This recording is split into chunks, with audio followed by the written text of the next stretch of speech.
टाउनावहाय जे जोंनि world indigenous day बेखौ सेलेब्रेट खालामनाय जादों आरो बेवहाय जोंहा थोंजोङै बर' हिसाबै जोंहा दिनै थागिबि जोंनि बे आसामनिनो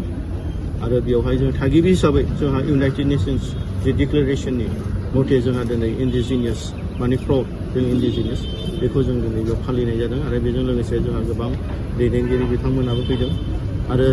जों वर्ल्ड इन्डिजिनियास डेखौ अबजार्भ खालामनानै जों बेखौनो बर' माहारि फरायसा आफादनिफ्राय आं बुंनो लुबैदों जिहेतु जोङो इउनाइटेड नेशन्सआ जोंनि थाखाय जे मोनसे डिक्लेरेशन होखाबाय जे जोंनि लेंगुवेज जोंनि राव हारिमु जोंनि आसार खान्थि धोरोम जोंनि गाननाय जोमनाय जोंनि गासैबो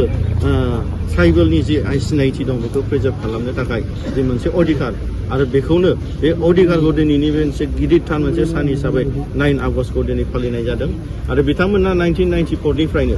बे हाबाफारिखौ लाबोबाय थादों आरो बेजों लोगोसे दिनै सारा पृथिबियावनो 90टा कान्ट्रिसफ्रा दिनै बेखौ अबजार्भ खालामो आरो इन्डियायाबो दिनै बेखौ थागिबि हिसाबै अबजार्भ खालामो आरो आं दिनै बे मिडियानि गेजेरजोंनो बेखौनो बुंनो लुबैदों दि जोङो दिनै इन्डिजिनियास डे थागिबिखौ जों खालि अबजार्भ खालामनानै जानाय नङा नाथाय दिनै इन्डिजिनियासनि जे जोंहा मोन्थाय दं आरो बेखौनो जों व्यक्ति इन्डिजिनियास हिसाबै जों दिनै फोथांनानै लाखिनांगोन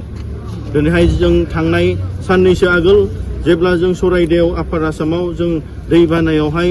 जोंनि बर' सुबुंफोरनो जों दिनै माखासे रेसन हैदोंमोन दा बेवहाय जों नुबोदों बिथांमोना दिनै बर' रावखौ रायलायनो रोंलिया दिनै बर'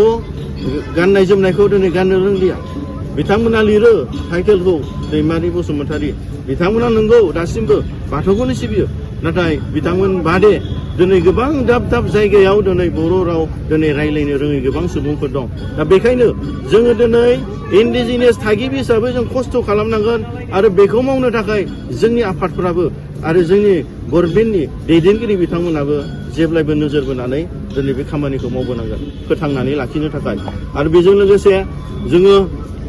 जोंनि जि गोबाव सम सोमावसारनायनि गेजेरजोंनो जोंनि सिनायथिखौ लाखिनो थाखाय जि जों आवगायबोदोंमोन बे लाखिनाया दासिमबो इनकमप्लिट दासिमबो जोङो भारतआवहाय जे जोङो ट्राइबेल हिसाबै थागिबि हिसाबै जे जोंहा मोन्थाय मोननांगौ दंमोन बे गासिबो दिनै लिरनायावल' नाथाय प्रेक्टिकेलि बिथांमोना दासिमबो जोंखौ थागिबिनि जि इउनाइटेड नेशन्सनि जि मोनसे नर्म्स दं एबा भारत सरकारनि जि जों इन्डिजिनियास हिसाबै जोंहा मोनसे नर्म्स दङ बेखौ जों मालाबाबो जों फालिबोनो हायाखै बेखायनो जोंनि दैदेनगिरि बिथांमोना गोबाव सम सोमावसारबोदोंमोन नाथाय बे सोमावसारनाया जेब्ला 2020निफ्राय जोबबायमोन अब्ला जोंनि बर' माहारि फरायसा आफादा बेखौ थोंजोङै फोथांनानै लाखिफिनदों आरो लाखिलांबाय थागोन आरो जेब्लानासिम जोंनि बे सोमावसारनायजों जोङो दिनै संबिधानिक जे मोन्थायखौ जों आलादा रायजो हिसाबै जों मोना अब्लानासिम जोंनि बै थागिबि हिसाबै जे जोंहा भारत सरकार दिनै इउनाइटेड नेशन्सआव जे मोननांगौ दं बेखौ जों माब्लाबाबो जों मोननाय नङा दिनैनि बे गिदिरथार मोनसे सान फालिनायावहाय जों बेखौनो सावरायदों जेब्लानाखि जोंनि आलादा न'खर दानायनि जि सिमां आलादा रायजो बड'लेण्ड सेपारेट स्टेटआ मोना अब्लानासिम थागिबि इन्डिजिनियास मानसिफ्रा बे जोंनि आसामाव जोंनि भारतनि जि संबिधान सिङाव जों माब्लाबाबो थोजासे जोंनि मोन्थायखौ मोननानै जों थांनानै थानो हानाय नङा